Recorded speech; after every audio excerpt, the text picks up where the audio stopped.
Hi, Thom. I've heard you talk about, earlier we talked about how the world is divided and how that's a constant state that you've witnessed. And I've heard you talk about how peace is not possible in the external world. But could you talk a little bit about what peace means and what a peace of mind, what that might look like? First of all, peace of mind has to come from something. It's not going to come from stifling inquiry. An inquiring mind may be peaceless because it's looking for answers to pivotal questions that are very evident pivotal questions that have to be asked. What is all this about?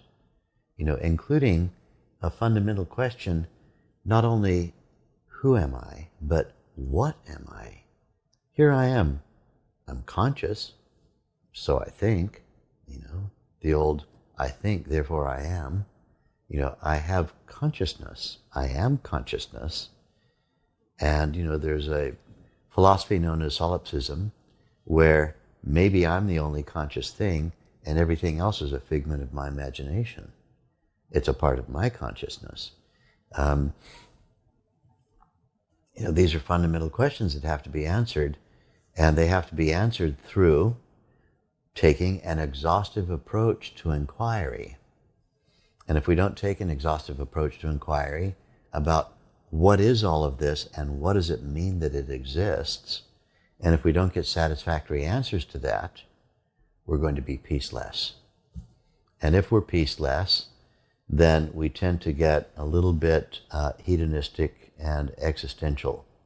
By that I mean, you decide to go just for whatever it is tangibly you can taste, touch, smell, or hear. Get that over with, because it's clear from what's happened in history of all the bodies that came before yours and your family and your friends and all their grandparents and great-grandparents, everybody died.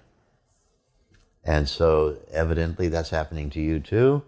And there's a limited window of time where you can experience anything.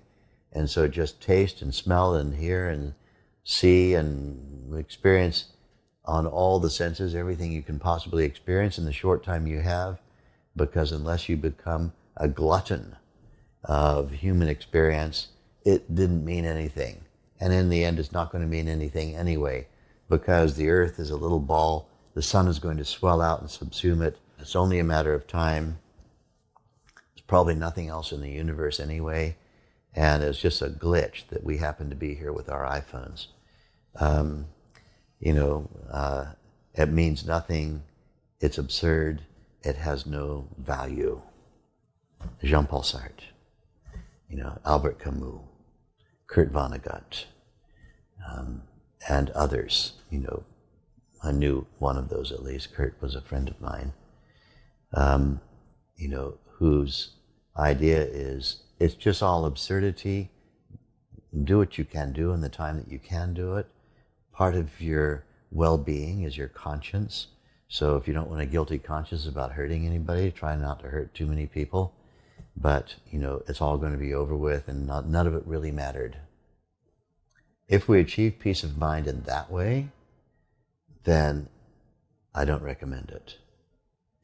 Because this is defeatism. Peace of mind attained through defeatism.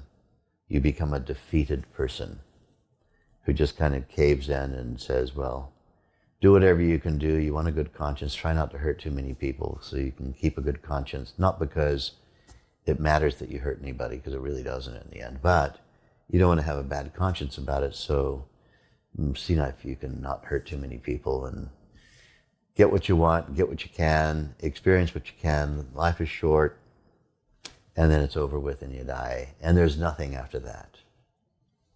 And, then we have to ask some pivotal questions, and there's a scientific question we can ask. Well, how does this body work? Here I am in a body, 70 trillion cells. And, a trillion is 1,000 billion, and a billion is 1,000 million, and a million is 1,000 thousands, as you know, right? Right. you say. So I know what 70 trillion is. It's a lot. It's a lot compared with 1,000,000. It's a lot compared with 1,000,000,000. It's a lot. Cells in your body.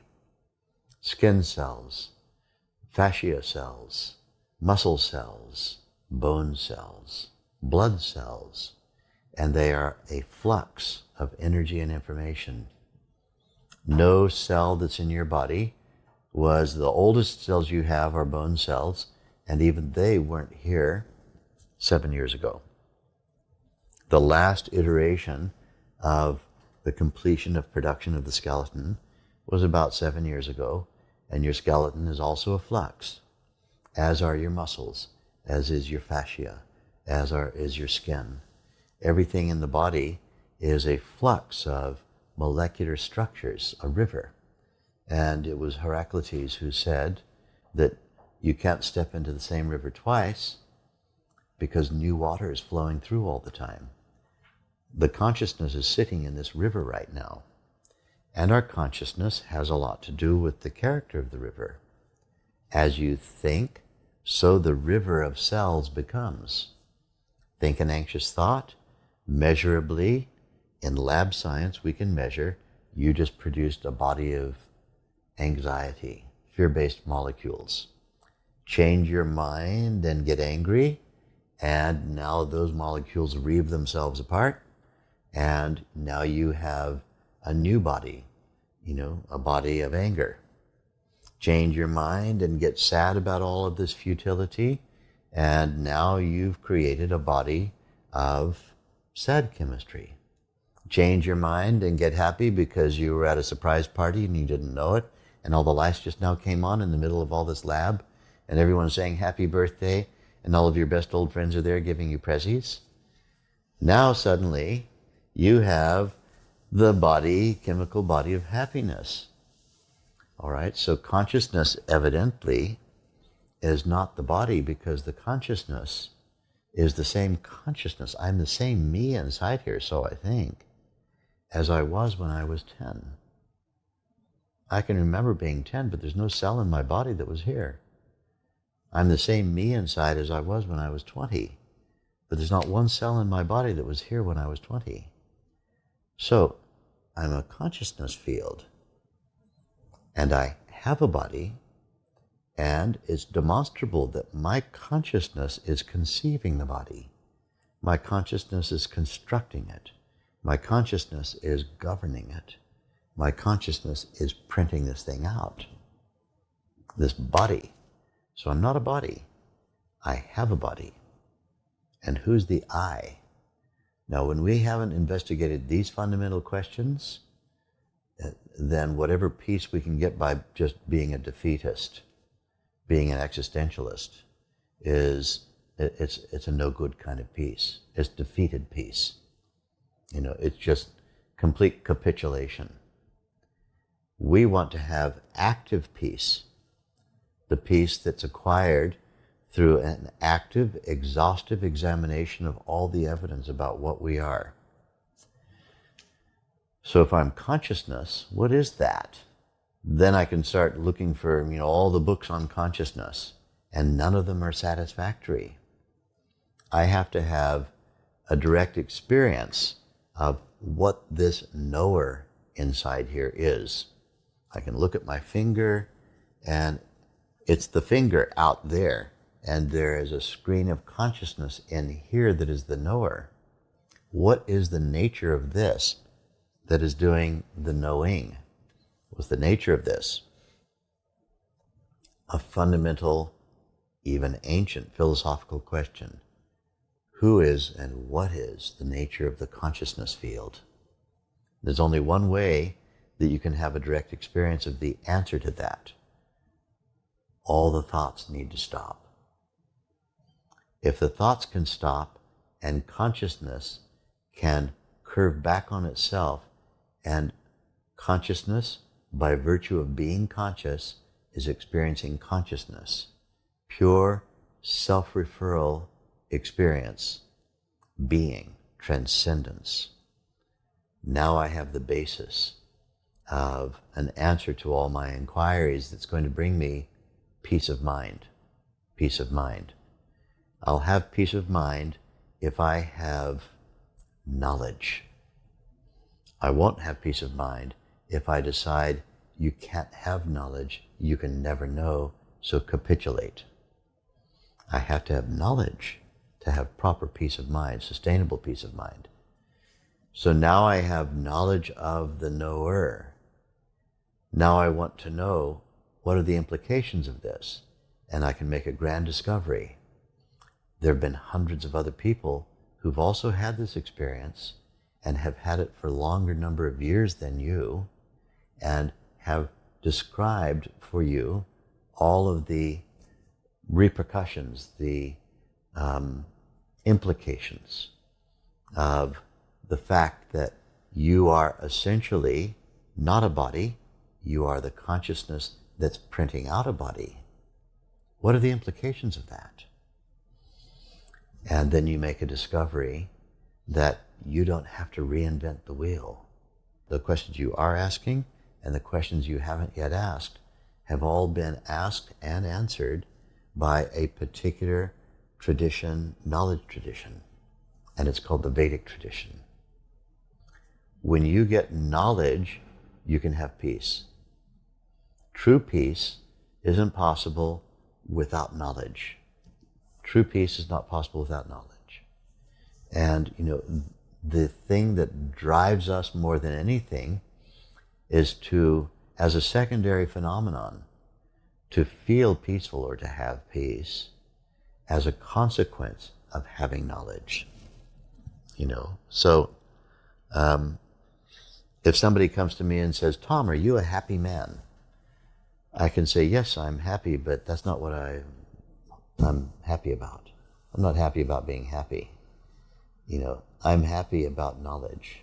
What is it that makes you so happy? It's the fact that I'm not bewildered by anything. There's no bewilderment. I don't walk around wondering anything. I walk around knowing everything. So if there's something in front of me and the faintest inquiry begins, the knowledge about that thing immediately appears. That is affordable peace. You can afford that. You can afford to be peaceful in that way. Existentialism is not a kind of peace that you can afford to have. It doesn't give you true peace. It's the kind of peace of, don't think about it. It's blinkered peace. Defeatist peace. I remember reading Jean-Paul Sartre's Nausea, and in one particular part of the book, he says, the following page will describe my view of life and the world and its meaning. And when you turn the page, the entire page is black. Just a black page. Well, I think, basically what that means is somebody who has, and I have great regard for Jean-Paul, but he gave up. And if I had been sitting with him, I would have said to him, because he was a very smart man, I would have said to him, what about this angle? What about that angle? What about that angle? And stimulated further inquiry. But when somebody is just like, they think they've covered everything and they can't get any answer, they give up. And then they find a kind of a peace, like, I've given up. I'm in peace, You can find people like that in every prison of the world. I finally gave up. I'm behind bars. I'll never see my family again. I'll never have access to anything again except these bars and that cot and that toilet without a toilet seat on it. I'm at peace because I've given up everything. And that's not a peace that's enviable. We don't want the imprisoned kind of peace. We want the peace that's active, the product of having answered actively all possible inquiry. And you can get that by meditating and by listening to the conclusions that have rolled forward from these deep inquiries made by many people for hundreds and thousands of years before you, then you can have peace.